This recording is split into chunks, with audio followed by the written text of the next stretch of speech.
దేవునికి స్తోత్రం. హల్లెలూయా. అందరం దేవునికి స్తోత్రాలు చెబుదాం. హల్లెలూయా.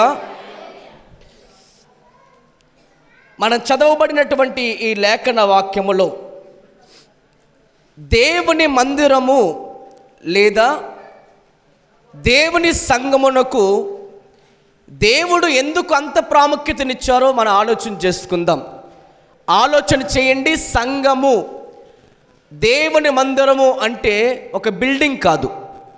చాలామందికి గుర్తొచ్చేది ఏంటంటే మందిరం అనగానే ఒక బిల్డింగ్ గుర్తొస్తుంది, ఒక భవనం గుర్తొస్తుంది. మన కళ్ళు మూసుకొని ఒకవేళ ఎవరైనా ఒక సేవకులు ఇలాగనే దేవుని మందిరమునకు వెళ్ళారా అనగా మీకేం గుర్తొస్తుంది? చాలాసార్లు ఒక భవనము లేదా పలానా పాస్టర్ గారి సంఘము అని మీరు ఆలోచన చేస్తారు. కానీ దేవుని సంఘము అంటే ఎందుకు దేవుడు అంత ప్రాముఖ్యతనిచ్చారు? సంఘము అంటే బిల్డింగ్ కాదు, సంఘము అంటే మనమే. అందరూ దేవుని స్తోత్రం చెప్పండి. హల్లెలూయా. ఏం చెప్పుకుంటున్నాం? సంఘం అంటే బిల్డింగ్ కాదు, సంఘం అంటే ఒక భవనం కాదు. సంఘము అంటే క్రీస్తు శరీరమైన మనము ఆ సంఘం. ఆ సంఘములకు శిరస్సు ఎవరు?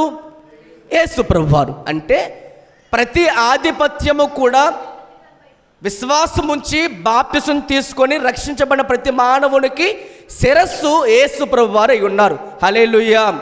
కాబట్టి సంఘం అంటే ఏం కాదు? బిల్డింగు కాదు, భవనాలు మరి ఏమి? చెప్పాలి. సంఘం అంటే మనమే. హల్లెలూయా. సంఘమునికి శిరస్సు ఎవరు? శిరస్సు అంటే నడిపించే నాయకుడు, ఆధిపత్యం చేసే యజమానుడు. ఎవరు మరి సంఘానికి శిరస్సు? యేసయ్య. హల్లెలూయా. ఇప్పుడు చూడండి, పౌలు గారు తిమోతికి పత్రిక రాస్తూ ఏమన్నారంటే ఎలా జీవించాలి ఒక సంఘము, సంఘము అంటే ఎలా బ్రతకాలో, ఎలాంటి వారుగా ఉండాలో, ఎలా ఉండకూడదో చాలా స్పష్టంగా తెలియపరిచారు. దాంట్లో ఒక మాట ఏమంటున్నారంటే ఆ 3వ అధ్యాయం మొదటిగా నేను చూస్తున్నప్పుడు సంఘంలో ఉన్న పెద్దలు ఎలా ఉండాలో చూపించారు.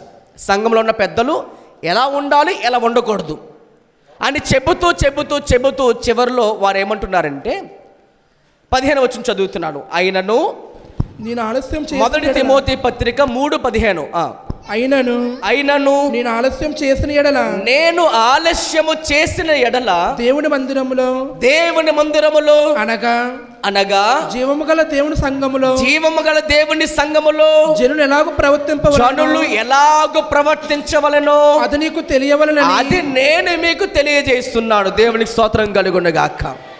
హల్లెలూయా. చూడండి ఈ మాట. సంఘము అంటే దేవుని కుటుంబం. అందరూ స్తోత్రం చెప్పండి. సంఘం అంటే ఏంటి? సంఘం అంటే ఏంటి? స్పిరిచువల్ ఫ్యామిలీ అంటాం. అంటే ఇది ఒక ఆధ్యాత్మిక కుటుంబము. ఈ ఆధ్యాత్మిక కుటుంబంలో మనం అందరం ఏమై ఉన్నామట? జీవం కలిగిన వారుగా ఉన్నాం. హల్లెలూయా. ఎందుకు పర్టికులర్గా జీవం కలిగిన మందిరం అంటున్నారంటే మన కట్టబడిన మందిరానికి జీవం ఉంటుందా? రాళ్ళతో కట్టబడిన, ఇసుకతో కట్టబడిన, ఇనుముతో కట్టబడిన దీంట్లో జీవం ఉండదు. జీవం ఎవరిలో ఉందంటే మనలో ఉంది. అదే జీవము గల దేవుని సంఘం. హల్లెలూయా. చూడండి, అయినను నేను ఆలస్యం చేసిన ఎడల దేవుని మందిరములో అనగా జీవము గల దేవుని సంఘములో జనులు ఎలాగూ ప్రవర్తించాలి. దేవుని సంఘముకు వస్తున్నాం, మందిరముగా పిలువబడుతున్న మనము ఎలా ప్రవర్తించాలి, ఎలా నడుచుకోవాలి, ఎలా ఉండకూడదు, ఎలా సరి చేసుకోవాలి, ఈ ప్రవర్తన అంతా కూడా మనము నేర్చుకోవాలని దేవుడు మనకు కుటుంబాన్ని ఇచ్చాడు. స్తోత్రం చెప్పండి బిగ్గరగా. హల్లెలూయా. మనం రక్షించబడ్డాం, బాప్తిసం తీసుకున్నాం, రక్తంలో కడగబడ్డాం. కాబట్టి ఇక మనం పరలోకి వెళ్ళిపోతామని నిశ్చయిత కలిగి ఉండడం మంచిదే. కానీ మరి ఎలా ప్రవర్తించాలి, ఎలా జీవిస్తే పరలోకం చేరుతాము అని తెలుసుకోకపోతే ఎలా మరి? కాబట్టి ఆలోచన చేయండి. భక్తుడైనటువంటి పౌలు తిమోతితో ఏమంటున్నారంటే అయినా నేను ఆలస్యం చేస్తే దేవుని మందిరములో అనగా చదవండి జీవము గల దేవుని సంఘములో జనులు అనగా ప్రజలు ఎలా ప్రవర్తించవల్లో అన్న చోట ఆగండి. జనులు ఎలాగో అనే చోట కింద ఏమన్నారు అక్కడ? నీవెలాగో ప్రవర్తించాలి. చెప్పండి మాట, నేను ఎలా ప్రవర్తించాలి ఉందా మాట అక్కడ, ఉందా లేదా? ఇప్పుడు మీరందరూ ఎవరు? జీవము గల దేవుని సంఘం. మీరు ఎలా ప్రవర్తించాలి? మందిరములో ఎలా ఉండాలి దేవుని సంఘముగా? ఎందుకనగా దీనికైనా మరణం ఉండొచ్చేమో, కానీ మనకు మాత్రం ఇక్కడ మరణించినను ఈ సంఘం పరలోకమునికి ఏమవుతుందట? ఎత్తబడుద్ది. గట్టిగా చెప్పలు కూడా స్తోత్రాలు చెబుతాం. హల్లెలూయా. కాబట్టి జీవం గల దేవుని సంఘములో జనులు ఎలా ప్రవర్తించాలి? ఎంత క్రమశిక్షణగా ఉండాలి, ఎంత డిసిప్లిన్ పాటించాలి. అందుకే ప్రభు అంటారు, నువ్వు దేవుని మందిరముకు పోవున్నప్పుడు నీ ప్రవర్తన జాగ్రత్తగా చూసుకొనుము, ఎందుకనగా దేవుడు నీలో ఉన్నాడు. నువ్వు రక్తంలో కడగబడిన తర్వాత నువ్వు ఆలోచించలేదు, కానీ దేవుడు నీతో సహాయకుడిగా ఉన్నారు. హల్లెలూయా. ఇప్పుడు నువ్వు ఎలా ప్రవర్తించాలో అది నీకు తేటగా దేవుడు తెలియపరుస్తారు. చదవండి ఆ మాట. జీవము గల దేవుని సంఘములో జనులు ఎలాగో ప్రవర్తింపవలెను, నీవెలాగ ప్రవర్తించవలనో అది నీకు తెలియవలనని ఈ సంగతులు నేను రాయిచున్నాను. ఈ సంగతి నీకు రాస్తున్నా. అసలు ఈ పత్రిక రాయడం ముఖ్యమైన కారణం ఏంటంటే, సంఘము, జీవము గల దేవుని సంఘము, దేవుని కుటుంబము ఎలా ప్రవర్తించాలి, ఎలా జీవించాలి, ఎలా కదలాడాలి, ఎలా ఉనికిని కలిగి జీవించాలో అది నీకు తెలియపరుస్తున్నాను అని చెబుతూ ఆ సంఘము సత్యమునకు స్తంభము, సత్యమునకు ఏమై ఉండాలట? స్తంభమును, సత్యమునకు స్తంభమును, ఆధారమునే ఉన్నది. హల్లెలూయా. సంఘము ఎలా ఉండాలంటే సత్యమునకు స్తంభమును ఆధారము అయి ఉండాలి. ఒక బిల్డింగ్కి స్తంభాలు ఎంత అవసరం, పునాది ఎంత అవసరమో, జీవము గల దేవుని సంఘముగా మనము ఈ లోకంలో కదులుతున్నాం. మనం ఎవరు చెప్పన్నా? కదులుతున్న సంఘాలం. హల్లెలూయా. మన ఉనికి కలిగిన బట్టే సంఘాలం, దేవుని కృపను బట్టి రక్షించబడిన సంఘము. ఇప్పుడు ఈ సంఘమైన మనం ఎలా ప్రవర్తించాలి ఈ లోకంలో అంటే సత్యమును కలిగి జీవించాలి. హల్లెలూయా. సత్యం అనగా ఎవరు? యోహాను 17:17 ప్రకారంగా నీ వాక్యమే సత్యము. హల్లెలూయా చెప్పండి బిగ్గరగా. ఆయన వాక్యం ఎవరట? ఇప్పుడు ఏమి ఉండాలి? వాక్యమును పట్టుకున్న జ్యోతి వలె నువ్వు ఈ లోకంలో కదలాలి. ఆకాశ మండలం జ్యోతులు ఎలాగైతే ప్రకాశిస్తుంటాయో ఈ చీకటి లోకములో కూడా నీవు కూడా ప్రకాశించుదువుగాక. హల్లెలూయా. కాబట్టి జీవము గల దేవుని సంఘముగా ఎలా ప్రవర్తించాలి? అక్కడ రాసిన మాట, సత్యమునకు స్తంభముగా, ఆధారముగా ఉండాలి. సంఘము దేనితో కట్టబడాలంటే సత్యముతో కట్టబడాలి, వాక్యము చేత కట్టబడాలి. అందుకే ప్రభు ఏమన్నారంటే, నా మాటలు విని వాటి ప్రకారంగా చేయవాడు బండ మీద కట్టబడిన ఇంటివాడుగా ఉంటాడు. దేవునికి స్తోత్రం. బండ అని ఎవరు? క్రీస్తే ఆ బండ. హల్లెలూయా. 1 కొరింథీ పత్రిక 10వ అధ్యాయం 1 వచనంలో ఏమంటున్నాడంటే, ఆ బండ క్రీస్తే అన్నాడు పౌలు. హల్లెలూయా. కాబట్టి బండైన క్రీస్తు ఎక్కడ కట్టబడాలంటే మనమందరము కూడా క్రీస్తు అనే పునాది పైన, వాక్యము అనే పునాది పైన మనల్ని మనం కట్టుకుంటూ ఉండాలి. హల్లెలూయా చెప్పండి బిగ్గరగా. అప్పుడు నీకు వరదలు వచ్చినా, సమస్యలు వచ్చినా, తుఫాన్లు వచ్చినా, ఏమైనా కలిగినను ఆ బండ మీద కట్టబడిన ఇల్లు కనుక అది ఏమాత్రం కూడా కూలిపోదు. ఎందుకనగా అది సత్యమునకు ఆధారముగా, స్తంభముగా, మూలరాయిగా, సహాయంగా ఉంది. కాబట్టి దేవుని స్తోత్రం కలుగునుగాక. హల్లెలూయా. కాబట్టి ఈ జీవము గల దేవుని సంఘముగా మనం ఎలా ప్రవర్తించాలో, ఎలా జీవించాలో మనం ఆలోచన చేద్దాం. ఈరోజు చాలామంది ఏమవుతున్నారంటే సంఘములోకి వస్తారు, కానీ ఏమనుకుంటున్నారంటే బిల్డింగ్లోకి వచ్చాను అని అనుకుంటూ ఉంటారు. అసలు ఈ బిల్డింగ్ ఎందుకు ఈ మందిరం కట్టబడాలి? ఇక్కడే కాదు, ప్రపంచవ్యాప్తంగా ఎందుకు మందిరాలు కట్టబడుతున్నాయి? నీవే సంఘముగా అయితే ఇంట్లో కూర్చొని ప్రార్థన చేసేసుకోవచ్చు కదా. నీవే సంఘం అయితే ఎక్కడైనా కూర్చొని చక్కగా పాటలు పాడుకుంటూ ప్రార్థన చేసుకోవచ్చు కదా. ఒక మాట ఆలోచించండి. దేవుని చేత కడగబడిన బిడ్డలుగా, ఆయన విశ్వాసం ఉంచిన బిడ్డలుగా మనము అందరూ ఒకచోట కలుసుకోవడానికి దేవుడు ఈ మందిరం ఏర్పాటు చేశాడు. గట్టిగా స్తోత్రం చెబుతాం. హల్లెలూయా, హల్లెలూయా, హల్లెలూయా. కాబట్టి రోజు మన దేవుడు నేర్పుతున్న పాఠం అసలు సంఘముగా మనం ఎలా ఉండాలి. సంఘములో సహవాసం కోల్పోతే ఎలా అయిపోతాం మనం? ఇవన్నీ మనం నేర్చుకోవడానికి పరిశుద్ధ దేవుడు మనకి అందరికీ కూడా సహాయం అనుగ్రహించునుగాక. అందరూ బిగ్గరగా స్తోత్రం చేద్దాం, బిగ్గరగా హల్లెలూయా. వినండి, మొదటి మాట ఏం చెప్పుకుంటున్నామంటే, మందిరము అనగా దేవుని యొక్క కుటుంబం. చెప్పండి మాట అందరూ కూడా. మందిరం అంటే బిల్డింగ్ కాదు, మందిరం అంటే దేవుని యొక్క కుటుంబం. మీరందరూ ఎవరు ఇప్పుడు? ఉదాహరణకి మీరందరూ కూడా పలానా కుటుంబీకి సంబంధించిన వారు. మీ అమ్మగారు, నాన్నగారు పలానా కుటుంబీకి సంబంధించిన వారు. ఎవరయ్యా నువ్వు అని అడిగితే ఎవరు ఏం చెప్తారు? మీరందరూ కూడా మేము పలానా కుటుంబం అండి, మా నాన్నగారు ఎలా అండి, మా అమ్మగారు ఎలా అని చెప్తాం. కానీ దేవుని సంఘములో మనం అందరము కూడా ఒక తండ్రి బిడ్డలం. ఎవరైనా దేవుని బిడ్డలం. స్వతం చెప్పండి బిగ్గరగా. బయట కులాలు ఉంటాయి, బయట మతాలు ఉంటాయి, కానీ దేవుని సంఘంలో ఏముండదు?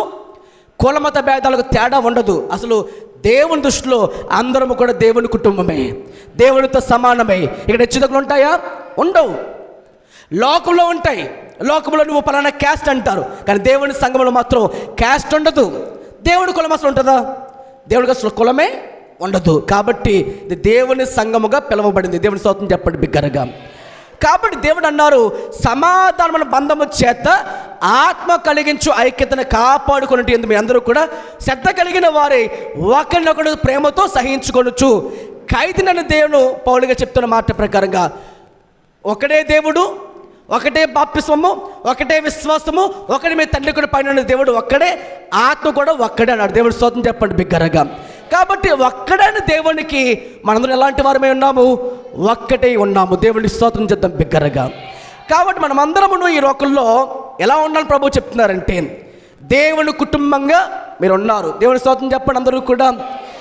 ఈ దేవుని కుటుంబంలో ప్రభు ఏమంటున్నారంటే, సత్యమునకు స్తంభాలుగా మీరు ఉండాలని కోరుతున్నాడు ఆయన. చెప్పండి, ఏమని కోరుతున్నాడు ఆయన అంటే, మీరు వాక్యంతో కట్టబడాలి.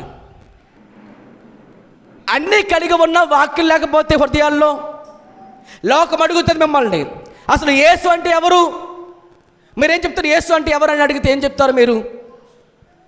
రక్షకుడు అన్నారు, ఇంకా మన కోసం ప్రాణం పెట్టారు, ఇంకా పాపలు రక్షించే రక్షకుడు అని చెప్తున్నారు, ఇంకా ఉగ్గతిలోని తప్పించే యేసయ్య అని చెప్తున్నాం, నరకను తప్పించే యేసు ప్రభు అని చెప్తున్నాం కదా. ఇవన్నీ కూడా తెలుసుకోవాలంటే ఏం చేయాలి? మన అందరం కూడా వాక్యమును చక్కగా వినాలి. దేవుని స్తోత్రం చెప్పండి బిగ్గరగా. హల్లెలూయా. చూడండి, దేవుని కుటుంబం అనడానికి కొన్ని మీకు ఉదాహరణ చూపిస్తున్నా పరిశుద్ధ లేఖనంలో నుంచి. ఎఫెసీ పత్రిక 2:19 చదువుదాం. ఎఫెసీ పత్రిక కాబట్టి పేజ్ నెంబర్ కూడా చెప్పండి, మిగతా 174 పేజ్ 174 174 పేజీ. ఎఫెసీ పత్రిక 2:19 చదవండి. కాబట్టి మీరిక మీదట పరజనులను పరదేశులై ఉండక పరిశుద్ధులతో ఏకపట్టణస్తులను దేవుని ఇంటి వారనై ఉన్నారు. దేవుని ఇంటి వారనై మనం ఎవరు చెప్పండి? ఇప్పుడు దేవుని ఇల్లు. హల్లెలూయా. దేవుని కుటుంబంలో మనకు వచ్చాము. ఇప్పుడు ఎక్కడికి వచ్చారనుకుంటున్నారు? పలానా కరుణామయ స్వస్థల ప్రార్థన మందిరానికి వచ్చి అనుకుంటున్నారు మీరు అందరూ కూడా. అక్కడ ఎక్కడికి వచ్చారు? మీరు అందరూ కలిసి దేవుని ఇంటికి వచ్చారు, దేవుని కుటుంబానికి వచ్చారు. ఇప్పుడు మీరు ఎలా ఉండాలి? దేవుని ఇంటిలో ఆదిమ సంఘం ఎలా ఉండేవారంటే, అపోస్తుల బోధ యందును, సహవాసమునందును, రొట్టె విరుచుట యందును, ప్రార్థన చేయటి యందును ఎడతెగక వారు ఉండేవారు. హల్లెలూయా. వారు ఏక మనస్సును కలిగి అన్ని విషయాల్లో పాడుపంపులు పొందేవారు. పాస్టర్ గారు పని ఇది అనుకునేవారు కాదు, లేదా ఎవరైతే ముందుకు వచ్చున్నారో వారు మాత్రమే అనుకునేవారు కాదు. అందరూ కలిసి పాటలు పాడేవారు. హల్లెలూయా. కలిసి ప్రభుని ఏం చేసేవారు? ఆరాధించేవారు. అన్నీ కలిసి చేసేవారు. పరిచర్య కలిసి, సేవ కలిసి చేసేవారు. ఇది ఎందుకంటే దేవుని ఇల్లు కాబట్టి. దేవునికి స్తోత్రం. మన ఇల్లు ఎలా చక్కబెట్టుకుంటామో దేవుని ఇల్లుకు మనం ఏం చేసుకోవాలి? అలాగనే చక్కబెట్టుకోవాలి. ఆ ఇల్లు ఎవరు? మనమే ఆయన ఇల్లు. చెప్పండి మాట అందరూ కూడా, మనమే ఆయన ఇల్లు. చదవండి, ఇక్కడ ఏమంటున్నారంటే భక్తుడైన పౌలు గారు 19 కాబట్టి మీరిక మీదట పరజనులను, అంటే మీరు ఎవరు పరాయోళ్ళు కాదు, మీరు యూదులను అన్యులను ఏమాత్రం భేదము లేదు. ఎందుకనగా యేసుక్రీస్తు రక్తంలో కడగబడిన ప్రతి ఒక్కరూ కూడా ఆయన కుటుంబంలో బిడ్డలుగా మనందరం కూడా మారిపోయాం. దేవునికి స్తోత్రం. పరజనులను పరదేశులై ఉండక పరదేశులే ఉండక పరిశుద్ధులతో ఏకపట్టణస్థులను దేవుని ఇంటి వారినై ఉన్నారు. దేవునికి స్తోత్రం. ఇప్పుడు మనందరం ఎవరేమై ఉన్నామట? దేవుని ఇంటి వారమై ఉన్నాం. హెబ్రీ పత్రిక 3:6 కూడా చదువుదాం. హెబ్రీ పత్రిక ప్రతి ఒక్క చక్కగా రాసుకోండమ్మా. హెబ్రీ పత్రిక ఒక వచనం రాసుకోవాలి, తక్కువ వినాలి. హెబ్రీ పత్రిక 3:6 చదవండి. అయితే క్రీస్తు కుమారుడై ఉండి ఆయన ఇంటి మీద నమ్మకముగా ఉన్నాడు. ధైర్యమును నిరీక్షణ వలనని ఉత్సాహమును తొదమట్టుకు స్థిరముగా చేపట్టిన ఎడల మనమే దేవుని ఇల్లు. గట్టిగా చప్పట్లు కొట్టి స్తోత్రాలు చెప్పండి. మరి ఇప్పుడు ఎవరి ఇల్లు అంట? ఎప్పుడవుతాము? దేవునితో పాటు స్థిరపడాలి. హల్లెలూయా. మరణం వరకు, ప్రభువు రాకడ వరకు విశ్వాసం ఏమైపోకూడదు, తొలగిపోకూడదు. ధైర్యం కలిగి జీవించాలి, నమ్మకమును కలిగి జీవించాలి. హల్లెలూయా. ఇప్పుడు యేసుక్రీస్తు రక్తంలో కడగబడి బాప్తిసం తీసుకొని ప్రభువులో ఎప్పుడైతే మనం వచ్చి ఉన్నామో అప్పటి నుంచి మనం ఏమై ఉన్నామంటే దేవుని కుటుంబంలో మనం వారసులుగా అయిపోయి ఉన్నాం. అందుకే మనకు దేవుడు ఇచ్చిన గొప్ప భాగ్యం. అబ్బా తండ్రి అని మొరబెట్టే ప్రతి ఒక్క కృప మనకు దేవుడు ఇచ్చారు. అబ్బా తండ్రి, పరలోకమందున్న మా తండ్రి అని ప్రార్థించుకోవడం మనకు ఎప్పుడు దొరికింది చెప్పనా? యేసుక్రీస్తు రక్తంలో కడగబడ్డం తర్వాత. హల్లెలూయా. ఎందరూ దేవుని ఆత్మ నడిపించబడతారు వారందరూ దేవుని కుమారులు అయి ఉన్నాం. హల్లెలూయా. చూడండి ఆ మాట. అయితే క్రీస్తు కుమారుడే ఉండి దేవుని ఇంటిపైన ఎలా ఉన్నారట? ఆయన నమ్మకంగా ఉన్నారు లేదా? నా ఇష్టం చొప్పున కాదయ్యా, అంతా నీ ఇష్టమే, నీ చిత్తము చేయడం నాకు భోజనమును పానమునే ఉన్నదన్నాడు ఆయన. ఎప్పటి వరకు అని ఎలా ఉన్నారంటే మరణం వరకు అలాగే నమ్మకంగా ఆయన ఉన్నారు. దేవుడు ఏమైతే నీకు అప్పగించారో ఆ బాధ్యత చివరి వరకు ఏం చేసుకోవాలి? నువ్వు కాపాడవాలి. హల్లెలూయా. ఈరోజు నువ్వు దేవుడు నీకు ఏమైతే బాధ్యత అప్పగించాడో ఆ బాధ్యత నువ్వు ఏం చేసుకోవాలి? చక్కగా నెరవేర్చాలి. హల్లెలూయా. ఎలా నెరవేర్చాలి మనం? యేసుక్రీస్తు ప్రభువారు తండ్రి ఎలా గణపరిచారో నీవును ఈ లోకంలో సత్యమునకు స్తంభముగా ఉండి ఆ సత్యమును నీ లోపల జీవితం ద్వారా అనేకలకు తెలియపరచాలి. విశ్వాసం ఎలా మాదిరిగా ఉండాలి? మాటలోను, తర్వాత ప్రవర్తనలోను, తర్వాత ప్రేమలోను, విశ్వాసంలోను, పవిత్రతలోను మాదిరి కనపరచాలి.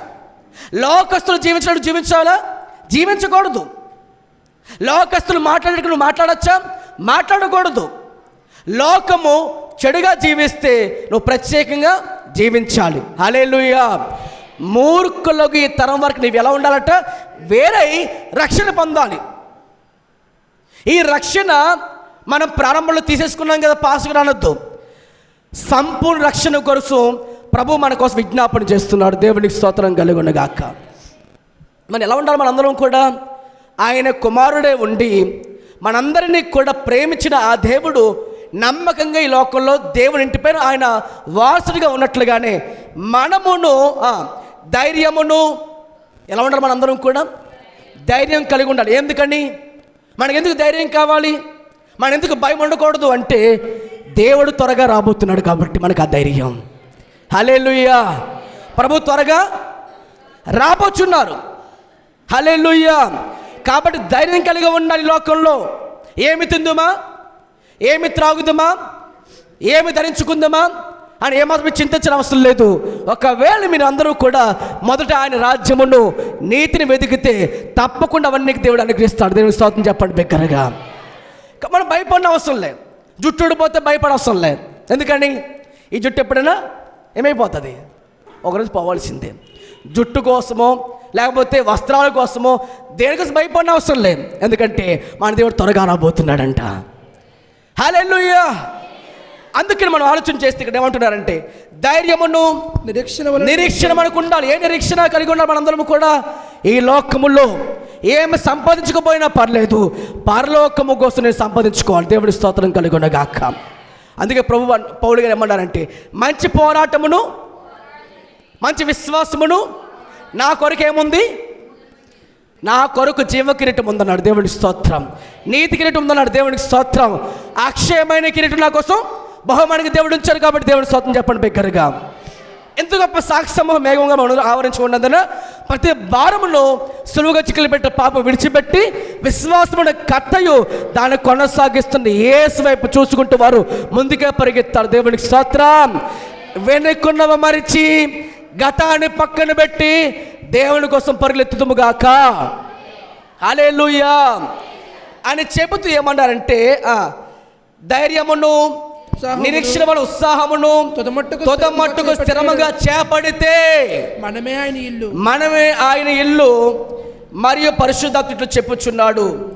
నేడు మీరు ఆయన శబ్దం వినబడిన ఎడల మీరు శోధన దిన ముందు కోపం పుట్టించినప్పటి వల్ల మీరు హృదయం కఠినం చేసుకోవద్దు. హల్లెలూయా చెప్పండి బిగ్గరగా అందరూ కూడా.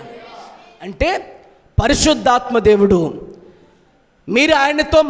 మీతో ఆయన మాట్లాడుతుండగా, సేవకుని ద్వారా వాక్యముతో మీతో మాట్లాడుచుండగా మీరు హృదయాలు ఏం చేసుకోకూడదట, కఠినం చేసుకోకూడదు, ఆయన కోపం పట్టించుకోకూడదు. ఎందుకంటే అపోస్తలుల కార్యం 7వ అధ్యాయంలో వారు పరిశుద్ధాత్మను తిరస్కరించి వచ్చారు.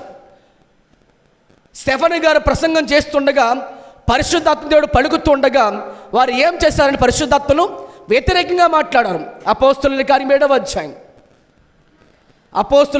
7వ అధ్యాయం 51 వచ్చిన చదవండి. 7:51. ముస్కరులారా, హృదయములను చెవులను దేవుని వాక్యములో లోపరచున్న వాలారా, దేవుని వాక్యములకు లోబడకుండా ఉన్నవారులారా, మీ పితరుల వలె మీరును ఎల్లప్పుడూ పరిశుద్ధాత్మను ఎదిరించుచున్నారు. పరిశుద్ధాత్మను ఏం చేస్తున్నారు? చాలా మంది ఎదిరిస్తున్నారు. సేవకులు గద్దించాలా? గద్దించకుండా ప్రేమగా బొజ్జగించినట్లుగా అట్టిపండు నోట ఒడిచిపెట్టినట్టుగా చెప్పచ్చు కదా. మందిరాన్ని త్వరగా రాకపోతే కేకలేసేయాలా? పాటలు పాడమంటే మాకు రావంటే చెప్పేయాలా? అలాగా అంటే ఏదో ఒక రూపంగా ఒక మాట అనేస్తే మందిరం మానేసి ఇంట్లో కూర్చోవచ్చు అనే దినాలుగా మనం ఉన్నాం. ఒకవేళ జాగ్రత్త చూసుకోండి. పరిశుద్ధాత్మ దేవుడు నీతో మాట్లాడుచుండగా ఇది వద్దు అని చెప్పినప్పుడు మాట్లాడకుండా సరే అని విన్నట్టుగా నువ్వు ఉండగలిగితే నోవహు కుటుంబం ఎలా కాపాడబడిందో నీవు కూడా ఒక దినంలో కాపాడబడుతూ కాక. అలా కాకుండా మాట వినకుండా ఉంటే లోతు కుటుంబం ఏమైపోయింది? పూర్తిగా నాశనం అయిపోయింది. నీతిమంతుడే కదా లోతు. మరి ఎలాగా? ఒక మాట ఆలోచన చేయండి. ఈ వారు నేను ఆలోచన చేస్తాను. ప్రభువా, లోతు నీతిమంతుడే కదా, నువ్వు ఆయన తప్పించావు కదా అన్నప్పుడు నీతిమంతుడైతే పరిశుద్ధుడా అని అడిగాడు ఆయన. ఏంటండి? నీతిమంతుడే కానీ పరిశుద్ధుడా? రెండింటికి తేడా ఏంటి ప్రభువా? బైబిల్ చెప్తుంది పేతురు పత్రికలో, లోతు దుర్మార్గమైన కామవికారం యుక్తమైన నడవడిక చేత చాలా బాధపడ్డాడు ఆ ప్రాంతంలో. కానీ పరిశుద్ధత కాపాడుకున్నా, నీతిమంతుడిగా జీవించున్నా పాపం అతను ఏం చేయలేకపోయింది, అతను అంటి పెట్టకుండా ఆపలేకపోయింది. 2వ పేతురు పత్రికలో ఆ మాట ఉంటుంది. ఒకసారి చదవండి ఒక మాట. పేతురు రాసిన 2వ పత్రిక 2వ అధ్యాయం 7వ వచనం అనుకుంటా. దుర్మార్గుల కామవికారయుక్తమైన నడవడిక చేత బహు బాధపడి లోతును నీతిమంతుడు లోతు దేవుడు తప్పించను. ఆ నీతిమంతుడు వారి మధ్యన కాపురం ఉండి తాను చూచిన వాటిని బట్టి వినిన వాటిని బట్టి వారి అక్రమైన క్రియల విషయంలో దినదినము నీతిగల తన మనస్సును నొప్పించుకుంటూ బాధపడుతూ వచ్చాడు. కానీ ఎక్కడ రాడు? బయటికి రాడు. కొంతమంది చుట్టూ పాపం జరుగుతుంటుంది, పిల్లలు కూడా అక్కడికి వెళ్తూ ఉంటారు. ఈ లోతు ఎలాంటి వారంటే అబ్రహాముతో సావ చేసేంతవరకు ఎలా ఉన్నాడు? ఆయన నీతిగా జీవించాడు, యథార్థంగా జీవించాడు, ప్రార్థన చేసేవాడు, బలిపీఠం కడితే వెనకాల సగి ఏకీపించేవాడు. ఎప్పుడైతే దేవుని చిత్త ప్రకారంగా కాకుండా తన ఇష్టాన్ని ఎంచుకొని తన కళ్ళతో చూసినప్పుడు ఆ సొదొమ గొమొర్రా పట్టణం ఎంతో బహుగా అందంగా కనిపిస్తే ఆ ప్రాంతానికి చేరిపోయిన వాడుగా, కాపురం చేసిన వాడుగా ఉన్నాడు. అలాంటి ప్రాంతంలో ఏముందట, సొదొమ గొమొర్రా పట్టణం అంతా కూడా బహు పాపులతో నిండిపోయింది. ఆడవాళ్ళకి ఆడవాళ్ళు, మగవాళ్ళకి మగవాళ్ళు పాపం చేస్తున్నారు. కానీ చూస్తున్నాడు, వింటున్నాడు, బాధపడుతున్నాడు. తర్వాత ఏమైపోయింది చెప్పండి, ఆ పాపము అలవాటుకు వచ్చేసాడు. ఇంకా పాపమునకు అలవాటు పడిపోయాడు. తను పాపం చేయడు, తనకు మాత్రం పాపం చేయరు, కానీ జీవిస్తున్న జీవితానికి అలవాటు పడిపోయాడు. ఈ జీవితాన్ని ఎక్కడ చూస్తుంటామంటే ఎక్కువ శాతం సిటీలో కనిపిస్తూ ఉంటాయి. సిటీస్ లైఫ్లో మొదటగా వెళ్ళినప్పుడు బాబు ఎలా ఉన్నారంటే డ్రెస్సింగ్ ఎలా ఉంది అంటారు. కొన్ని సంవత్సరాల తర్వాత పిల్లలు అలాగే తయారైపోతుంటారు. కారణం ఏంటి, పాపమునికి ఏమైపోయారు వాళ్ళు, అలవాటు పడిపోతూ వచ్చారు. సిగరెట్ కాలుస్తారు ఆడవాళ్ళే. నేను ఢిల్లీ వెళ్ళినప్పుడు అందరూ కాఫీ తాగుతున్నాం, తెలుగులో అందరం కూడా. మగవాళ్ళు పురుషులేమో సిగరెట్ కాలుస్తున్నారు, ఆడవాళ్ళు సిగరెట్ కాలుస్తున్నారు. అక్కడ ఆడవాళ్ళు సిగరెట్ కాలుస్తున్నారు. ఏమో చెప్పలేం, రేపో మన దేశం ఎలాగ ఉంటుందో, దేశం దాకా ఎందుకు మన ఊరు ఎలాగ ఉంటుందో చెప్పలేం మనం. ఏంటి అలవాటు పడిపోయాం పాపానికి. పాపమని అలవాటు పడిపోయాం ఈ లోకంలో. సిగరెట్ కాల్చుకుంటూ ఊదుకుంటూ ఇలా కొట్టుకోండు, సిగరెట్ కాల్చుకోవడం. ఏంటి టెన్షను, వర్క్ టెన్షన్ ఎక్కువ. ప్రభు చెప్తున్నాడు, టెన్షన్ వచ్చిన ఏమొచ్చినా కానీ ఎలా ఉండాలి, ప్రార్థన చేయచాడు. దేవునికి స్తోత్రం. ఇక్కడ ఏమంటే భక్తులు బాధపడుతారంటే, లోతు నీతిమంతుడే కానీ ఏమైపోయాడట, తన జీవితంలో పాపానికి అలవాటు పడిపోతూ వచ్చినాడు. కాబట్టి అతడు విన్న వాటిని బట్టి, చూసిన దాన్ని బట్టి, వారి అక్రమ క్రియల విషయంలో దినదినము నీతిగా తన మనస్సును నొప్పించుకుంటూ వచ్చాడు. హల్లెలూయా. ఆ నొప్పించుకుంటే బదులు ఏం చేయాలి, మనం బయటికి వచ్చేయాలి. లేదంటే ఆ జీవితానికి అలవాటు పడిపోయిన కుమార్తెలు ఏమైపోయారు, బయటకైతే వచ్చారు కానీ మనసు ఎక్కడ ఉండిపోయింది, అదే పట్ల ఉండిపోయింది. కాబట్టి పాపంతో జీవించారు. తన తండ్రి మర్చిపెట్టడానికి కారణం తన కూతుళ్ళు అయ్యారు. సమాజంలో వారికి వెలివేత ఏర్పడింది. మందిరాల వారు అనుమతుందా, అమోనీయులకు మోయాబీలకు అనుమతుందా మందిరాల్లో? లేదు. శాపగ్రస్తులు అయిపోయారు కుటుంబం అంతా కూడా. కారణం ఎందుకు, పాపం. రోజున వాక్యం చెబుతున్న మాట ఏమిటంటే, జీవం గల దేవుని సంఘములో మనము ఒక కుటుంబంగా ఉన్నాం. దేవుని స్తోత్రం చెప్పండి బిగ్గరగా అందరూ కూడా. హల్లెలూయా, హల్లెలూయా. రెండవదిగా సంఘము దేవుని మందిరము. ఈ సృష్టి చేయకముందు దేవుడికి ఒక కోరిక ఉంది, దేవునికి పిల్లలు కావాలని. ఈ జగత్తు పునాది వేయబడక మునిపైన యేసు లాంటి పిల్లలకు కావాలని కోరుకున్నారు ఆయన. ఆదము అప్పటికి చేయబడలేదు, ఇంకా ఎవరు ఇంక లోకల్ పుట్టలేదు. ఇంకాను మహాకాశ పట్టజాలని దేవుడు ఏం చేశారంటే, ఈ భూమి మీద తనకు ఒక ఆలోచన వచ్చింది, నాకు కుటుంబం కావాలి. అందుకు దేవుడు మొట్టమొదటిగా సృష్టి అంత చేసిన తర్వాత దేవుడు ఆదాముని తన చేతులతో చేసుకున్నాడు. ఆదాముకి ఎవరినిచ్చాడు దేవుడు, సాటిని సహకారంగా ఇచ్చాడు. ఎందుకని, కుటుంబం అంటే ఒకరు కాదు, కుటుంబం అంటే ఇద్దరు, కనీసం ఇద్దరు ఉండాలి. హల్లెలూయా. అందుకు దేవుడు ఆదామును హవ్వనిచ్చారు. హల్లెలూయా. కానీ ఈ కుటుంబము ఏమైపోతుందో తెలుసు దేవుడికి ముందే, వారు పాపం చేస్తారని తెలుసు. ఈ భూమి ఆకాశం పుట్టకముందు తెలుసు దేవుడికి. ఎందుకని, చేసినది దేవుడే. ఆయన చేసినప్పుడు అలా చేశాడంటే, ఆయన యథార్థవంతులుగానే పుట్టించును. కానీ వివిధములైన తంత్రాల వల్ల వాళ్ళు ఏమైపోయారు, పాపమునకు చోటిచ్చేశారు. చదవండి ఆ మాట పరిశుద్ధ లేఖనంలో నుంచి. ఎఫెసీ పత్రిక 1వ అధ్యాయము. ఎఫెసీ పత్రిక 1వ అధ్యాయం. అందరూ తెరవండి బైబిల్లో నుంచి. ఎఫెసీ పత్రిక 1వ అధ్యాయము 4-5 వచనాలు చదువుదాం. ఎట్లనగా తన ప్రియుని యందు తాను ఉచితముగా మనకు అనుగ్రహించిన తన కృపా మహిమకు కీర్తి కలిగినట్లు తన చిత్త ప్రకారమైన దయా సంకల్పము చొప్పున యేసుక్రీస్తు ద్వారా. ఇక్కడ నుంచి చాలా జాగ్రత్తగా ఆలోచించండి. యేసుక్రీస్తు ద్వారా తనకు కుమారులుగా స్వీకరించుట కొరకై మనలను ముందుగా తన కోసం నిర్ణయించుకొని మనము తన ఎదుట పరిశుద్ధులమును నిర్దోషులమై ఉండాలని జగత్ పునాది వేయబడక మునిపే. చూడండి, జగత్తు పునాది అంటే భూమికి పునాది ఇంకా వేయకముందే ఆకాశ మహాకాశాలు చేయకముందే దేవునికి ఒక ఆలోచన వచ్చింది. ఏంటి ఆలోచన అంటే, యేసు లాంటి పిల్లలు నాకు కావాలి. హల్లెలూయా. అంటే దేవునికి అప్పగించుకునే బిడ్డలు కావాలి. అంటే దేవుడు ఎలాగైతే తన కుమారుడు యేసు ప్రభువుని లోకమునకు తన చిత్త ప్రకారంగా పంపించారో, ఇదిగో నా ప్రియ కుమారుడు, నేను ఈయనలో ఆనందిస్తున్నాను ఆయన చెప్పగలిగే స్థాయిలో దేవుడు పెట్టి ఉండాలని కోరుతూ, ఆయన తన కుమారుని లోకములో జగత్తు పునాది వేయబడక మునిపే ఒక కుటుంబాన్ని దేవుడు ఏర్పరిచారు. అలాగే మనం ఏమై ఉన్నామంటే, చదవండి ఆ మాట. జగత్ పునాది వేయబడక మునిపే ప్రేమ చేత ఆయన క్రీస్తులో, దేవుడు క్రీస్తులో మనల్ని ఏర్పరచుకొనెను. అందుకు స్తోత్రం చెప్పండి బిగ్గరగా. ఎవరిని ఏర్పరచుకున్నాడు ఆయన?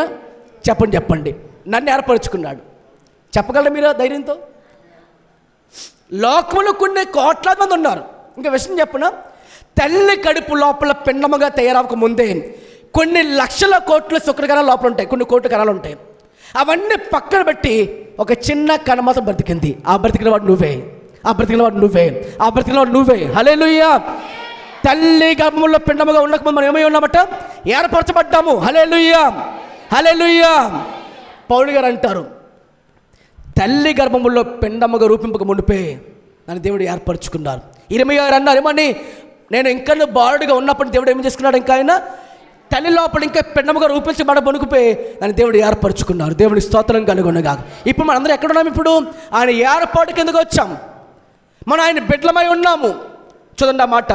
జగత్తు పునాది వేయబడక మునిపే ప్రేమ చేత ఆయన క్రీస్తు మనల్ని ఏర్పరచుకున్న తర్వాత దేవుని కృపా మహేశ్వరమును బట్టి ఆ ప్రియనియందు ఆయన రక్తము వలన మనకు విమోచనము అనగా మన అపరాధములకు అపరాధములకు ఏం కలిగిందట? క్షమాపణ కలిగింది. స్తోత్రం చెప్పండి బిగ్గరగా.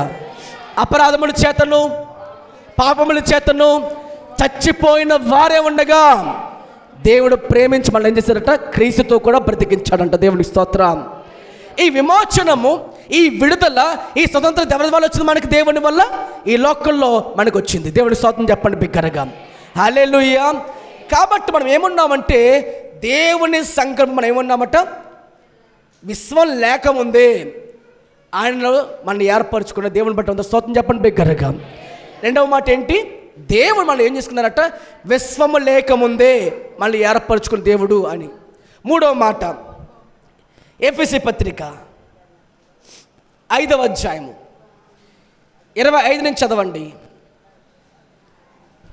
పురుషులారా, ఈ మూడవ మాట ఏమిటనగా, యేసుక్రీస్తు ప్రభువారు రక్తము ద్వారా దేవుడు సంఘాన్ని ఏం చేశారంట? ఆయన కొనుక్కున్నాడు. ఆయన లేదా ప్రాణం పెట్టడం ద్వారా సంఘము ఏర్పరచబడింది. దేవుడు తన స్వరత్వం సంబంధించిన సంఘము అని ఉంటుంది. ఎఫెసీ అపోస్తలుల గారు 28లో చదవండి ఆ మాట. ఎఫెసీ పత్రిక 5:25 చదవండి. పురుషులారా మీరును మీ భార్యను ప్రేమించుడి. అటువలే. ఎలా ప్రేమించాలి? అటువలే క్రీస్తు కూడా సంఘమును ప్రేమించి. ఎవరు ప్రేమించి? సంఘమును. కట్టబడిన నాలుగోళ్ళగా ప్రేమించి ప్రాణం పెట్టింది ఆయన. కట్టబడుతున్న నిన్ను ప్రేమించాడు ఆయన. హల్లెలూయా. మనల్ని ప్రేమించుకున్నాడు ఆయన. క్రీస్తు కూడా సంఘమును ప్రేమించి అది కలంకమైనను ముడతైనను మరి ఏదైనా లేకుండా పరిశుద్ధమైనది గాను నిర్దోషమైనది గాను మహిమగల సంఘము గాను ఆయన తన ఎదుట దాన్ని నిలబెట్టుకుని వలనని మనం నిలబెట్టుకోవడానికై వాక్యముతో స్నానము చేత దాన్ని పవిత్రపరిచి పరిశుద్ధపరిచి దాని కొరకు తను అప్పగించుకొనెను. తన ప్రాణం పూర్తిగా అప్పగించేశాడంట. దేవుడికి స్తోత్రం. సంఘము కోసం ప్రాణం పెట్టిన దేవుడు ఆయన. అంటే ఏంటి అర్థము? నా కోసం ఆయన ప్రాణం పెట్టాడు. హల్లెలూయా. ఇది ఎవరి కోసమో? ఇది నా కోసమే, ఈ జనుల కోసమే సిలువలో సాగింది యాత్ర, కరుణామయుని దయగల పాత్ర. సిలువలో సాగింది యాత్ర, కరుణామయుని దయగల పాత్ర. హల్లెలూయా. మూడో మాట ఏమిటనగా, క్రీస్తు సంఘము కోసం తన ప్రాణమును పెట్టారు. మనం ఏం చేయాలి? మన తోటి వారి కోసం ప్రాణం పెట్టాలి. తోటి వారి రక్షణ కోసం మనం ప్రాణం పెట్టాలి. అగ్నిలో పడిపోతున్న వారు ఏం చేయాలి? సందేహించుకున్న వారు లాగాలి. అది నీకు ఇచ్చిన బాధ్యత. నువ్వు పాపంలో చనిపోయావు, పరిశుద్ధంగా జీవిస్తున్నావు. ఇప్పుడు చేయాల్సిన పని ఏంటంటే నీవు ఆయన కోసం దినదము చనిపోవాలి. అందుకనే పౌలు గారు ఏమంటారంటే, బ్రతుకుట క్రీస్తే, చావైతే లాభమే. ఎందుకు బ్రతుకున్నాను? నేను సంఘము కోసం బ్రతుకున్నాను. మరి మీకోసం బ్రతుకున్నాను అంటాడు పౌలు గారు. అంటే ఏంటి? సంఘము కోసం దేవుడు అప్పగించిన బాధ్యతను మరణం వరకు నేను కాపాడుకుంటాను. ఈరోజు నీ కుటుంబం కోసం నీకు భారం ఉందా? ఈరోజు నీ భర్త కోసం నీకు భారం ఉందా? నేను రక్షించబడిపోయాను కాబట్టి అమ్మయ్య అయిపోయింది అనుకుంటున్నావు. నువ్వు నీకునే బాధ్యతను మర్చిపోతున్నావా? నీ బిడ్డలు లోకల్లో కలిసిపోతున్నా, ఎలా జీవించగలుగుతున్న? లోకల్లో భారం రావట్లేదా? తిన్నానా, పడుకుని పోయానా, తెల్లారిపోయిందా అన్నట్టు జీవిస్తున్నావా? నీకు భారం లేకపోతే, బాధ లేకపోతే, వేదన లేకపోతే మన జీవితం లోకల్లో వృధాయే. మారు మనసు తగిన ఫలం ఫలించమని ప్రభువు చెప్తున్నాడు. నువ్వు మారు మనసు పొందేసుకుంటే సరిపోదు, ఫలం ఫలించాలి. చెట్లన్నీ కూడా ఆకలితో ఉందట, ఇక్కడ ఏమో లేవు, లేకపోతే ఉపయోగం ఉందా?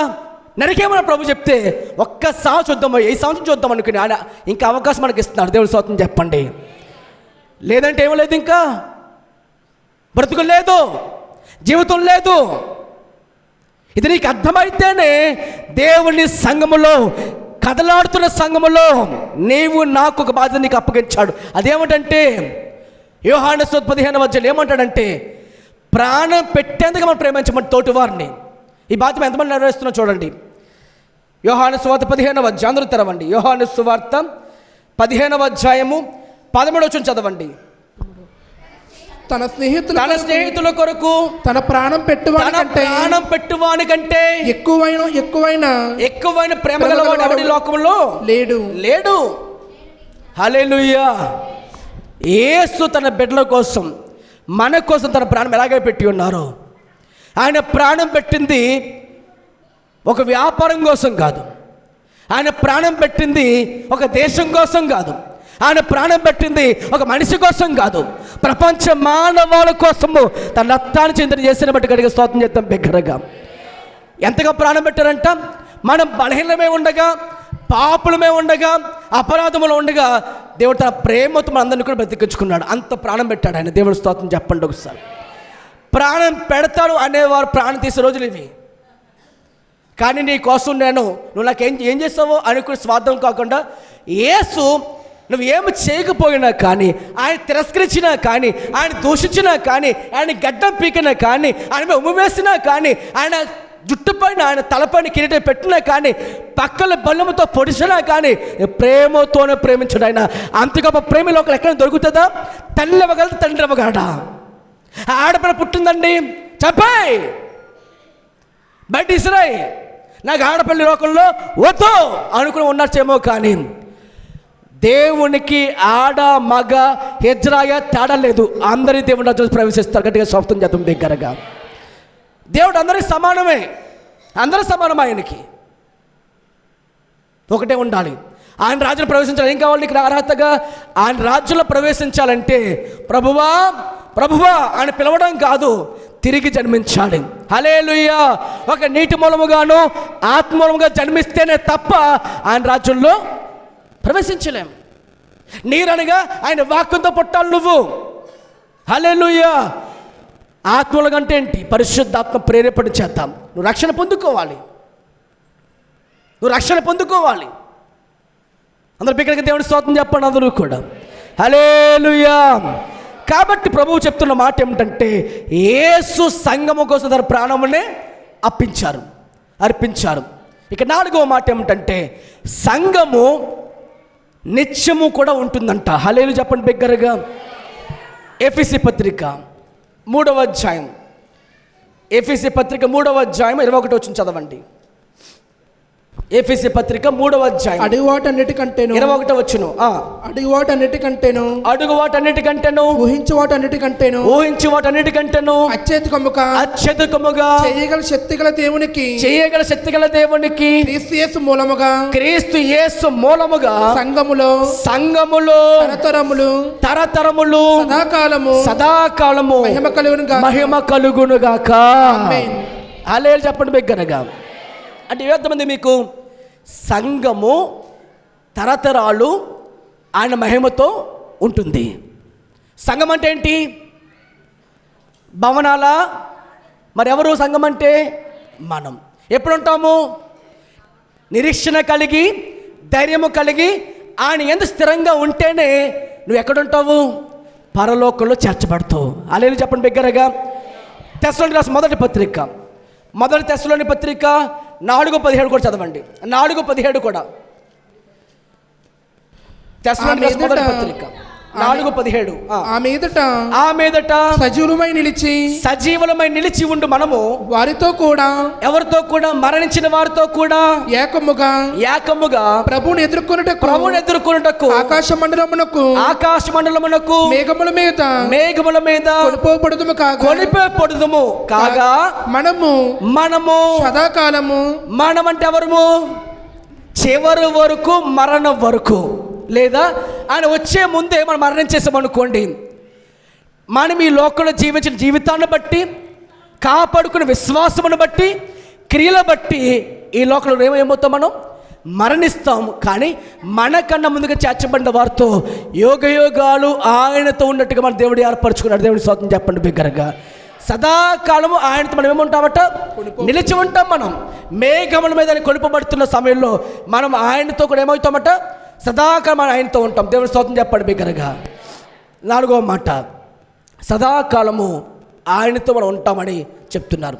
ఇప్పుడు చెప్పండి, జీవము గల దేవుని సంఘం అంటే మొదటిది ఏంటి? దేవుని కుటుంబం.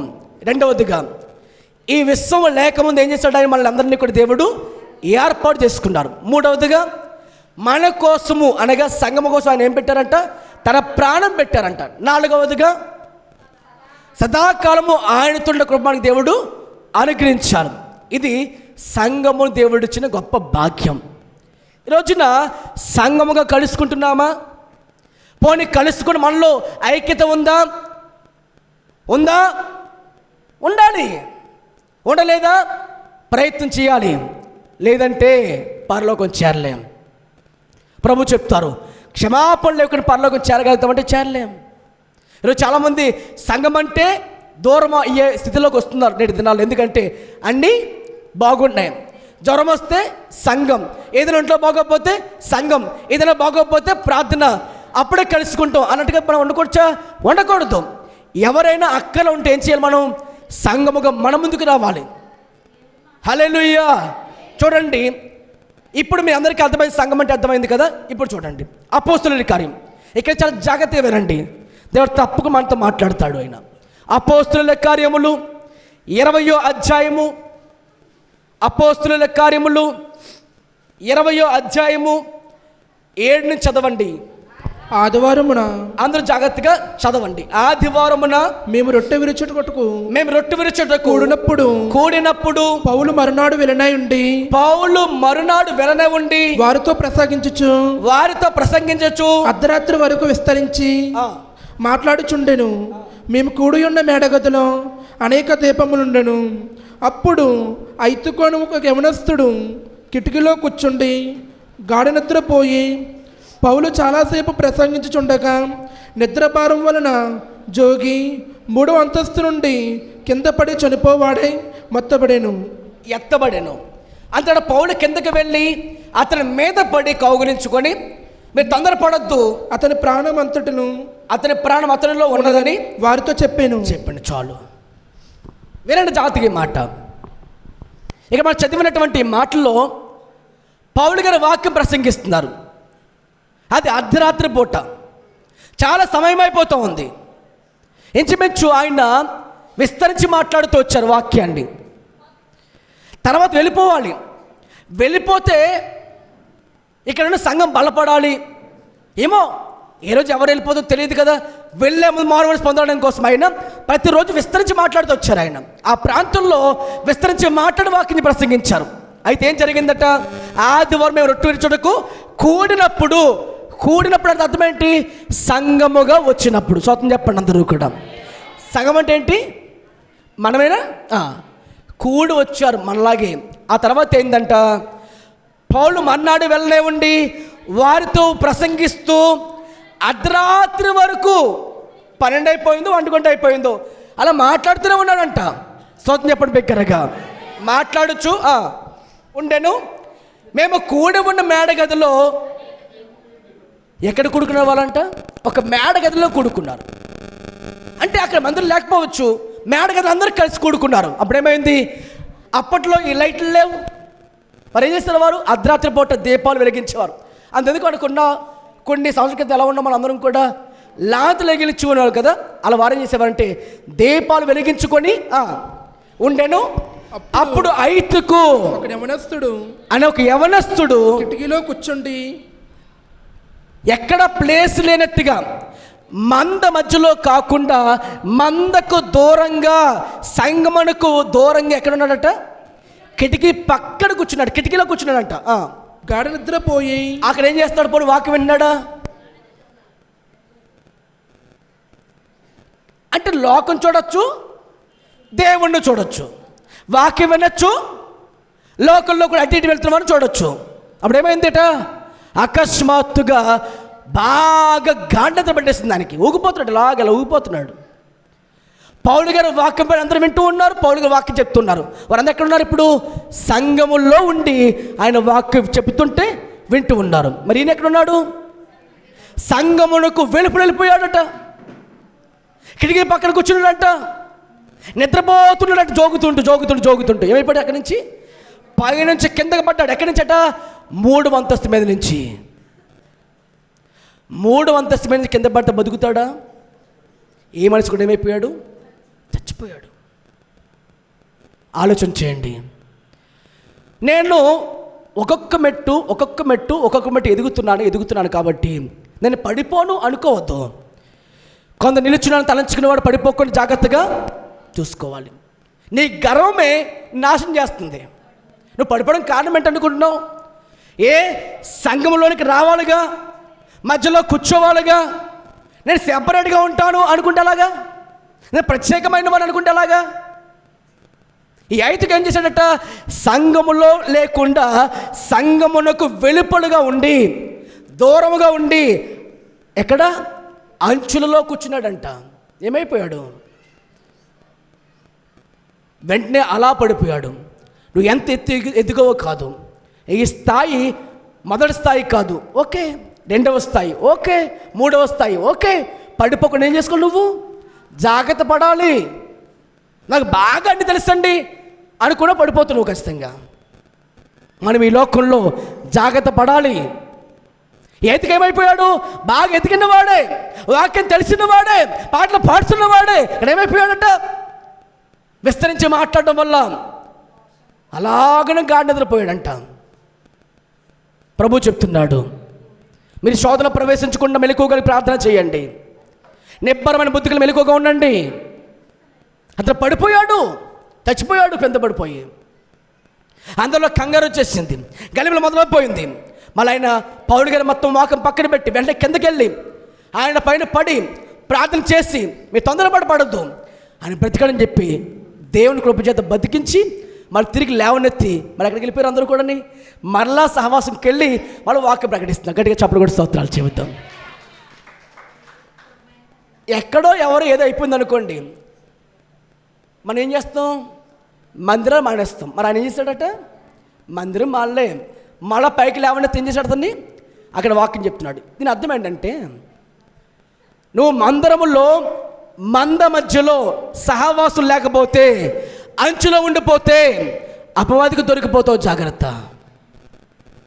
ఎక్కడ ఉండిపోతావు? ఎందుకంటే గొర్రెలన్నీ కూడా కాపరి స్వరం విన్నప్పుడు ఏమవుతున్నాయి? కదులుతుంటాయి, నడుస్తూ ఉంటాయి, పరిగెత్తుతూ ఉంటాయి, నడుస్తూ ఉంటాయి. కానీ తోడడానికి ఎవరు దొరికిపోతారు? చివర ఉన్నవి దొరికిపోతాయి.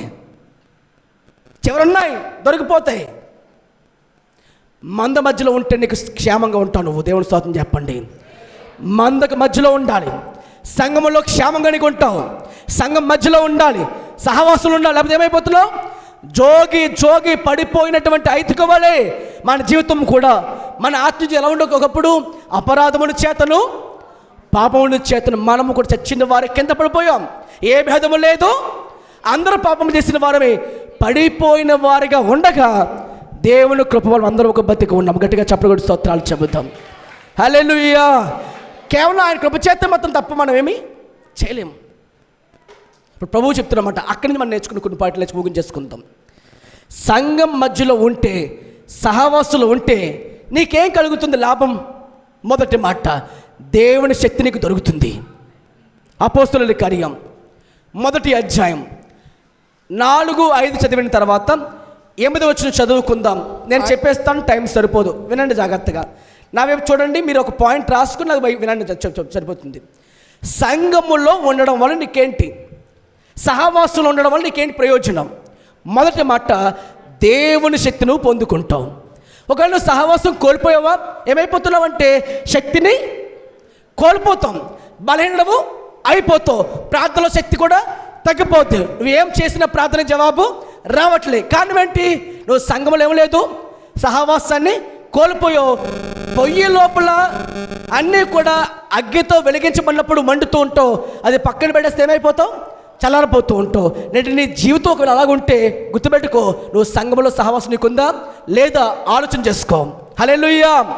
అపోస్తలుల కార్యము 1వ అధ్యాయము 4-5 ఏమని ప్రభువు చెప్తున్నారంటే, అక్కడ చూడండి, యేసు ప్రభువారు పునరుద్ధారణ అయిన తర్వాత, ఆయన తిరిగి లేపబడి సజీవుడే ఉన్న తర్వాత పౌలు అక్కడ ఉన్న సంఘములకు, అక్కడ ఉన్నటువంటి అపోస్తలులకు ఒక మాట చెప్పారు. ఆయన ఏమంటే, మీరు కలిసి ఒక చోట కూడుకుని ఉండండి, ప్రార్థన చేయండి.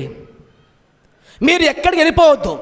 యెరూషలేము కానీ, యోదయ కానీ, సమరయ ప్రాంతాలకు కానీ వెళ్ళకుండా ఒక చోట మీరు ఉండండి అని వారికి చెప్పి బోధించి, వారికి యేసు ప్రభువు వారు తన గాయాలు చూపించి, చేతులు చూపించి, అందరి మీద సమాధానం అనే బంధముని వారికి ఇచ్చి, ఆత్మను ఊది సమాధానం చెప్పి, వందనాలు చెప్పి, వరదతో పాటు ఆయన లోపలికి వచ్చారు. హల్లెలూయా చెప్పండి బిగ్గరగా.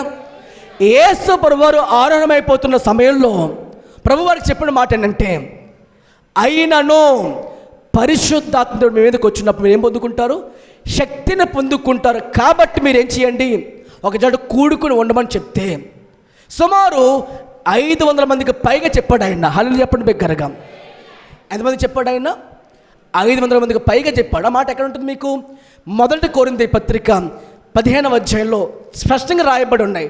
ఎంతమంది అక్కడ ఉన్నారు? యేసుప్రభు పరలోకి వెళ్ళిపోతున్న సమయంలో, మేఘంతో కొనిపోబడుతున్న సమయంలో ఎంతమంది ఉన్నారంటే ఇంచుమించు 500 మంది పైగా ఉన్నారు అక్కడ. కానీ ఎంతమంది మేడగదిలో ఉన్నారు? అక్కడ 120 మెంబర్స్ ఉన్నారు. 120 మంది మాత్రం అక్కడ ఉన్నారు. వారందరూ ఏం పొందుకున్నారు? కలిసి వారు ప్రార్థన చేస్తున్నారు. హల్లెలూయా. కలిసి ప్రార్థిస్తున్నారు, కలిసి పాటలు పాడుతున్నారు, కలిసి ఆరాధిస్తుండగా ఏమైందట? కరెక్ట్గా పెంతెకోస్తు రోజున, 50వ రోజున ఏం జరిగింది అంటే, యేసు క్రీస్తు ప్రభువారు 40 రోజులు వారికి అన్నీ కనపరుచుకున్న తర్వాత, సజీవుడై ఉన్నానని చెప్పి అందరూ చూపించుకున్న తర్వాత, ఆయన వెళ్ళిపోయిన సమయంలో కరెక్ట్గా 10వ రోజున ఏం జరిగిందంటే, అందరూ మేడగదిలో కూర్చుని ఉండగా, మేడగదిలో ప్రభుని ఆరాధిస్తుంటుండగా, పైనుండి మొట్టమొదటిసారిగా ప్రభు పరిశుద్ధాత్మ దేవుడు అందరి మీదకి బలముగా ఆత్మీయంగా వచ్చారు. గట్టిగా చెప్పకూడదు, దేవుడు స్తోత్రాలు చెబుతాం బిగ్గరగా.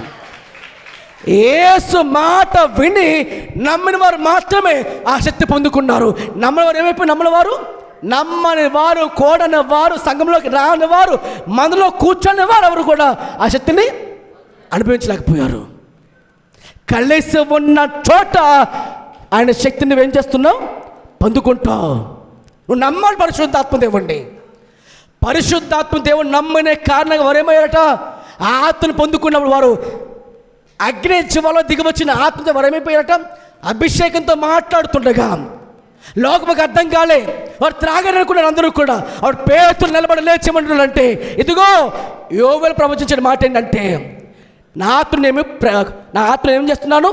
కుమ్మరించెదను, యవనుల మీదను, వృద్ధుల మీదను, దాసుల మీదను దాసురాండ్ల మీద నేను ఆత్మను కుమ్మరిస్తాను చెప్పిన మాట మీకు జ్ఞాపకం లేదా అని ప్రవచించిన మాటను జ్ఞాపకం చేసి పేతురు యేసుని సిలువేసి చంపేస్తాను చెప్పగానే విన్న 3,000 మంది అందరూ కూడా విన్న మాటకు పడవబడిన వారే, నొచ్చుకోబడిన వారే ఏడవడం మొదలుపెట్టి ఇప్పుడు ఏం చేయాలి అని అడిగితే, మీరు యేసుక్రీస్తు నామములో బాప్తిసం పొందండి, మీ పాప క్షమాపణ నిమిత్తమై బాప్తిసం పొందండి, రక్షణ పొందండి అని చెప్పిన మాటకు వెంటనే వారందరూ కూడా బాప్తిసం తీసుకుని ఉన్నారు. దేవుడి స్తోత్రం చెప్పండి బిగ్గరగా. హల్లెలూయా. పరిశుద్ధాత్ముడు వారు నడిపించారు, అక్కడికి ప్రార్థించారు. వాళ్ళు నమ్మిన వారు మాత్రమే ఆ శక్తిని పొందుకున్నారు. ఈరోజు నువ్వు ఎందుకు శక్తిని పొందుకోలేకపోతే కారణం చెప్పండి, నీకు నమ్మకం లేదు, నీకు విశ్వాసము లేదు. ఆత్మ పొందుకుంటే ఏంటి కారణం? నీకు ఒక మాట చెప్పండి, లోకములో ఉన్న వాని కంటే నీలో ఉన్నవాడు గొప్పవాడు. ఎవరైనా ఎవరైనా ఎవరైనా పరిశుద్ధాత్మ దేవుడు. మొదటి యోహాను పత్రిక, ఆయన ఎక్కడో లేరు. నువ్వు ప్రార్థిస్తానో, పాటలు పాడుతానో, వాయిద్యం వాయిస్తానో, వస్త్రాన్ని కూడా ప్రభా ఆయన నీలో ఉన్నాడు, నీతో ఉన్నాడు అంటాడు. యోహాను 14వ అధ్యాయంలో సాక్షాత్తు యేసు ప్రభువు అన్నారన్నమాట. మొదటి యోహాను పత్రిక 4:4 చదవండి. చిన్నపిల్లలారా మీరు దేవుని సంబంధులు, మీరు దేవుని సంబంధులు, మీలో ఉన్నవాడు లోకంలో ఉన్నవాడి కంటే, లోకంలో ఉన్న అపవాది కంటే గొప్పవాడు కనుక, లోకంలో ఉన్నటువంటి లోకాధికారి కంటే గొప్పవాడు. దేవునికి స్తోత్రం కలుగునుగాక. నీలో ఉన్న రోగము కంటే కూడా ఆయన గొప్పవాడు. నీకున్న సమస్య కంటే ఆయన, నీ లోకంలో ఉన్నటువంటి అపవాది వాడు తోక జాడించి భయపడుతూ చూస్తున్నాడు. మనలో ఉన్న దేవుడు ఎవరైనా పరిశుద్ధాత్ముడు, ఆయన గొప్పవాడు. ఈరోజు నువ్వు ఆయనకి అప్పగించుకున్నావా? అసలు ఆయన ఉన్నాడు, నీకు తెలుసా విషయం? అసలు ఆయన ఉన్నాడు కాబట్టే నేను ఈరోజు నడిపించబడుతున్నాను. ఆయన ఉన్నాడు కాబట్టే ఈరోజు నువ్వు నడిపించబడుతున్నావు. నీకు అనారోగ్యం ఉంది నిజమే, కానీ ఒకటే ధైర్యం, నాలో ఉన్నవాడు నాకంటే గొప్పవాడు. నీకు సమస్య ఉన్నా నిజమే, కానీ నాలో ఉన్నవాడు గొప్పవాడు. నీకు భయపడినావు ఎందుకు? నీకు ధైర్యం, నీ సమస్యలే ఉన్నాయి. ఎందుకు ధైర్యం నీకు? నాలో ఉన్నవాడు లోకంలో ఉన్నవాడి కంటే కూడా గొప్పవాడు కాబట్టి. కుటుంబ సమస్యలు ఉన్నాయి నీకు, కానీ ఎందుకు ధైర్యం? నీకు ఆ ధైర్యం, నాలో ఉన్నవాడు ఏమన్నట్టు వాడు అయినా ఈ లోకంలో వాడి కంటే గొప్పవాడు. నీకు ఆ ధైర్యం ఉంటే తప్పకుండా దేవుడిని దర్శించునుగాక, నీతో మాట్లాడునుగాక, నేను బలపరచునుగాక, నీ సమస్యలో కూడా ఎదుర్కొనే శక్తిని దేవుడు అనుగ్రహించునుగాక. ఈ మాట ఆలోచించాయి. నీలో ఉన్న పరిశుద్ధాత్మ నువ్వు చోటిచ్చినావా? విధేయులైన వారికే పరిశుద్ధాత్ముడు నీకు అనుగ్రహిస్తాడు. ఆయన వాక్యం విన్నావు, కానీ వాక్య ప్రకారం జీవించలేదా? నీకు ఆయన సహాయం చేస్తారా? చేయరు. అందుకే భక్తుని దావీదు అంటారు, పాపం చేసిన తర్వాత, వాక్యంతో కట్టబడిన తర్వాత అప్పుడు పశ్చాత్తాపం అంటాడు, అయ్యా పరిశుద్ధాత్మ ఐదు నుంచి నువ్వు తీసివేయకు. ఆ వరము వాళ్ళు అంటే పాపం చేసి వెళ్ళిపోతాను తెలుసు వారికి. అందుకే భయం వరకు ఉంది ఎప్పుడు కూడా. అందుకని భయభద్ర కలిగి వారు జీవించారు. నువ్వు ఎంత భయభద్ర కలిగి ఉండాలి? ఇప్పుడు ఏం చెప్పుకున్నావు? ఇప్పుడు కూడి ఉన్న చోట ఏముంటుంది? ఆయన శక్తి దిగి వస్తుంది. రెండవదిగా అపోస్తులులకి అందరూ తెరవడం బైబిల్ పరిశుద్ధ లేఖనంలో నుంచి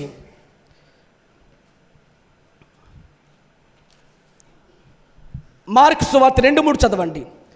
సంగముగా కూడి ఉంటే ఏం జరుగుతుందో చూడండి. రెండవ మాట, దేవునికి క్షమాపణ పొందుకుంటాం. మార్కు సువార్త 2:3 చదవండి. కొందరు పక్షవాయుగల మనస్సుని కొందరు పక్షవాయుగల మనుష్యుని నలుగురు చేత మోయించుకొని ఆయన యొద్దకు తీసుకుని వచ్చిరి. చాలా మంది కూడి ఉన్నందున వారు ఆయన యొద్దకు చేరలేక ఆయన ఉన్న చోటుకి పైగా ఇంటి కప్పు విప్పి సందు చేసి పక్షవాయువు గలవానికి పరుపుతోనే దింపిరి. యేసు వారి విశ్వాసమును చూచి కుమారుడా నీ పాపములు క్షమించబడ్డాయి. గట్టిగా స్తోత్రం చెప్పండి బిగ్గరగా. హల్లెలూయా. పక్షవాయువు కలిగిన మనిషిని తీసుకొచ్చారంట. పక్షవాయువు అంటే ఒక భాగం అంతా ఏమైపోయినట్టు, చచ్చిపోయినట్లు. ఒక భాగం మాత్రమే బతికున్నట్లు. ఇలా ఉన్నాడు మనిషి. ఎక్కడికి వెళ్ళాలి? ఆ పరుపును అంటపట్టుకునే ఉన్నాడు మనిషి. పైకి లేవలేడు, దేవుని సన్నిధికి రాలేడు. అలాంటి స్థితిలో ఉండగా ఆ మనిషిని నలుగురు మోసుకొచ్చారు. ఈరోజున పాపంలో పడిపోయి మనం ఎవరు తీసుకురావాలనుకుంటున్నారు? మనం వారిని ఏం చేయాలి? వారి ఆత్మరక్షణ కోసం తీసుకురావాలి, మందిరానికి తీసుకురావాలి, యేసు యొద్దకు నడిపించబడాలి. నడిపించిన వాళ్ళు సంఘముగా కూడుకున్నారు, యేసు వాక్యం చెప్తున్నారు. గదిలోకి రావడానికి ఏమీ లేదు, జనం అడ్డుగా ఉన్నారు. పైన కిటికీ కప్పులన్నీ కూడా మూసేసి ఉన్నాయి, లోపలికి వెళ్ళలేము. అలా స్థితిలో ఉండగా వారు ఏం చేశారంటే వెనక్కి వెళ్ళిపోకుండా విశ్వాసమును కలిగి వారు అక్కడే నిరీక్షణ కలిగి ఏం చేశారట? ఆ పక్షవాయువు కలిగిన వాడిని యేసు వద్దకు తీసుకురావడం మాత్రమే కాకుండా ఆ వ్యక్తి గురించి యేసును ప్రకటన చేసి, యేసు ప్రవచన చేసి, ఇదిగో యేసు ప్రభువు వల్ల ఈ కార్యం జరుగుతుందని చెప్పిన తర్వాత ఏం చేశారట? పైకప్పు విప్పి లోపలి సందు చేసి ఆ వ్యక్తిని దింపి యేసు ప్రభువుతో ప్రార్థన చేయించారు. దేవుని స్తోత్రం చెప్పండి బిగ్గరగా. ఏమట్లు చెప్పండి ఇక్కడ యేసు దగ్గర రావడానికి? యేసు దగ్గర రావడానికి వీరికున్న 3 ఆటంకాలు అంటే, ఒకటి ప్రజలు. ఈరోజు చాలామంది నేనే కనిపించాలి. ఎవరు కనిపించాలి? అక్కడ దేవుడు ఉన్నాడు. పాస్టర్ గారు కనిపించాలా? పోనీ పాస్టర్ గారు కనిపించకూడదు సంఘంలో, విశ్వాసం కనిపించకూడదు సంఘంలో. మరి ఎలా పాస్టర్ గారు అంటే అర్థం ఏంటంటే, నువ్వు ఏం చేసినానో ఆయన మహిమ కోసం చేయాలి. ఒక పాట పాడినా, ఒక ప్రార్థన చేసినా, ఒక వాక్యం చెప్పినా, ఒక వాక్యం చదివినా, ఒక వాయిద్యం వాయించినా కానీ దేవుని మహిమ కొరకు మనం చేయాలి. స్తోత్రం చెప్పండి బిగ్గరగా. హల్లెలూయా. నువ్వు కనిపించాడు ఎక్కడ ఆయన ఉంటాడా? ఎవరైనా ఉండడు. నేను కనిపించాలి అనుకున్నావా? జాగ్రత్త. నాశనమునకు ముందే నడుస్తుంది, గర్వం నడుస్తుంది. నేను కాదు ప్రభువా, నీవే మహిమపరచబడాలి. ఆ క్రియలు ఈలో నుంచి జరగబడాలి. సాక్ష్యంగా పడుకోవాలి. సంఘములో సత్యమును ప్రకటించాలి, సత్యమును స్తంభంగానే ఉండాలి. అంతేకాని నేను కనిపించాలి, నేను ముందుండాలి, నేను ప్రకటింపబడాలి. నీ గొప్పతనం కాదు కావాల్సింది, దేవుడి నామం గొప్పపరచబడాలి. హల్లెలూయా. అందుకనే యేసు ప్రభువారే కానీ అపోస్తలులే కానీ వారు కనబరుచుకున్నారా? పరిశుద్ధాత్మ దేవుడు కూడా ఆయన కనబరుచుకోవట్లే. యేసునే నీ ముందు తీసుకొస్తున్నాడు ఆయన. స్తోత్రం చెప్పండి బిగ్గరగా. యేసునే ప్రకటిస్తున్నాడు, దగ్గరికి వచ్చాడు ఆయన. ఆయన ప్రకటించుకోవట్లే. ఈరోజు మనం కూడా అంతే. ఈరోజున ఆ పక్షవాయువునికి కలిగిన వ్యాధి కలిగిన ఆ మనిషికి యేసు యొద్దకు వెళ్ళడానికి ఎవరి కారణం? అడ్డుగా ఉన్నారట, ప్రజలు అడ్డుగా ఉన్నారు. అందుకని జనులు గుంపు కూడి ఉన్నందున రాస్తాడు బైబిల్ పర్టికులర్గా. రెండవది, అక్కడ ఎవరున్నారంటే శాస్త్రులు, పరిసయ్యులు అక్కడ గుమ్ముకూడి ఉన్నారు, అక్కడే కూర్చుని ఉన్నారు. మీకు ఆ మాట లోకాసూత్రం కూడా కనిపిస్తూ ఉంటుంది. వారు అలాగనే ఉన్నారంట అక్కడే. ఈ శాస్త్ర పరిసయ్యులు ఎవరంటే వేషధారులు, పైకి ఒకలాగా లోపలికి ఒకలాగా. వీరెవరంటే ఆచారములు ఆచరించేవారు, కానీ దేవుని వాక్యమును పూర్తి నిరర్ధకం చేసేవారు. వాక్యం పాటించకుండా ఆచరణ మాత్రం ఆచరిస్తారు. ఎలా అంటే కాళ్ళు కడుక్కోవాలి, చేతులు కడుక్కొని భోజనం చేయాలి, ఇవి బాగా పాటిస్తారు. కానీ తండ్రిని సన్మానించాలి, గౌరవించాలి, ఆ మాట వారు మాత్రం చేయరంట, లెక్క చేయరు.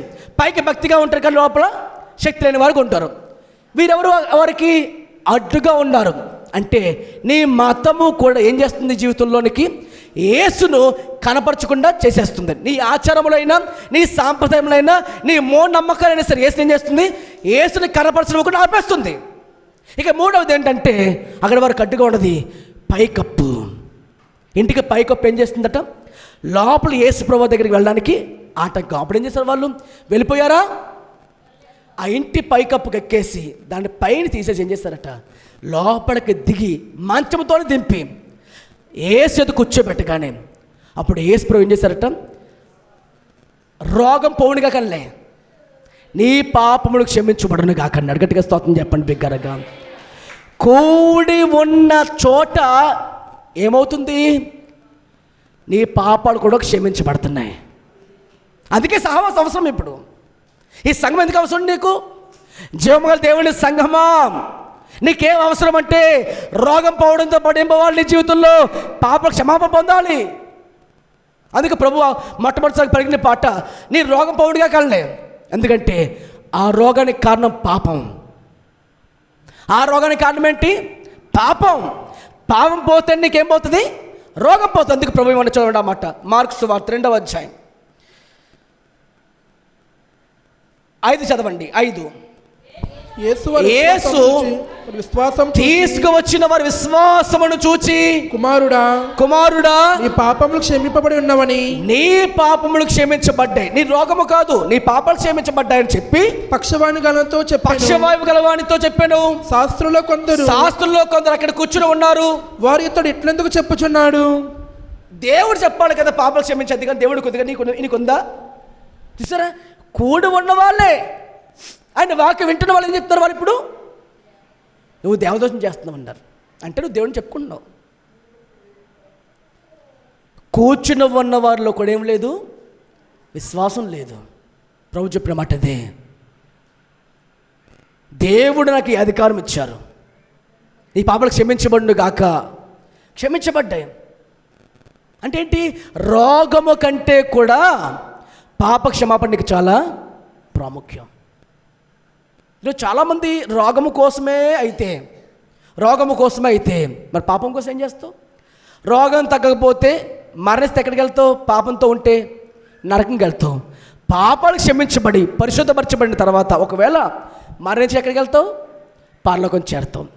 అందుకని అంటాను, స్వస్థత కంటే కూడా పాప క్షమాపణ చాలా ప్రాముఖ్యం. పాపం క్షమించబడకుండా పరలోకం చేరతామా? సాధ్యం లేదు. హల్లెలూయా.